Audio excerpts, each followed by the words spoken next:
السلام علیکم. صبح سے مقالے پڑھے گئے, غزل پڑھی گئی, بہت پروگرام رہا.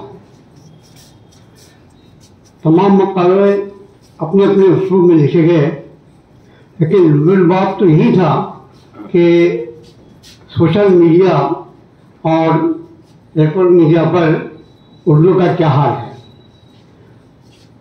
اردو کے تعلق سے بڑی اچھی باتیں آئی ہیں. بہت سے واٹس ایپ گروپ, فیس بک گروپ اور دوسرے جو مولانا صاحب نے بہت سارے گروپ کی بات کی.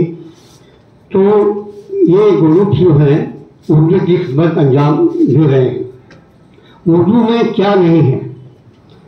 ہم نے جو بات کی ابھی صرف علم و ادب کی بات کی, لیکن اردو زبان میں اس کا جو فروغ کی بات جہاں تک ہو رہی ہے, اردو زبان کا فروغ صرف اردو ادب, شاعری اور مذہب پر محدود نہیں ہے, بلکہ صنعت و حرفت یعنی بزنس اور زراعت یعنی باغبانی اور زراعت وہ الگ چیز ہیں, لیکن ان دونوں موضوعات پر بھی کئی چینل کام کر رہی ہیں. پاکستان کی چینل بھی کام کر رہی ہیں, ہندوستان کی چینل بھی کام کر رہی ہیں. مجھے تو بہت پسند ہے, مختصر اور جامع تھا. سب سے بڑی بات تو یہ ہے کہ باغبانی کے بارے میں جس طرح کا کام ہو رہا ہے وہ زبردست, بہت ہی حیرتناک ہے. یعنی ایسی معلومات ہمارے سامنے آتی ہیں کہ جن کے بارے میں ہم سوچ بھی نہیں سکتے تھے.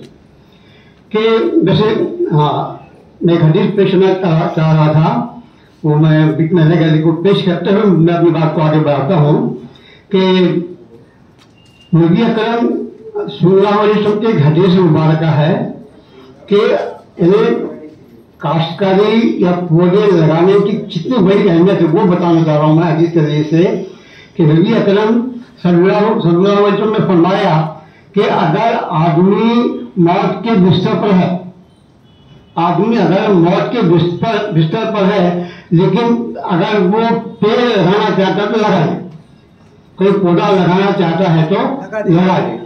یعنی اتنی بڑی اہمیت ہے ہمارے مذہب میں زراعت کی, باغبانی کی اتنی بڑی اہمیت ہے. خود نبی کریم صلی اللہ علیہ وسلم نے کھجور کے پیڑ لگا دیے, اس کا ذکر ملتا ہے اس میں چھوٹے روپ میں. اور حضرت بہت سے صحابی تھے, ان کے خود کے باغ تھے,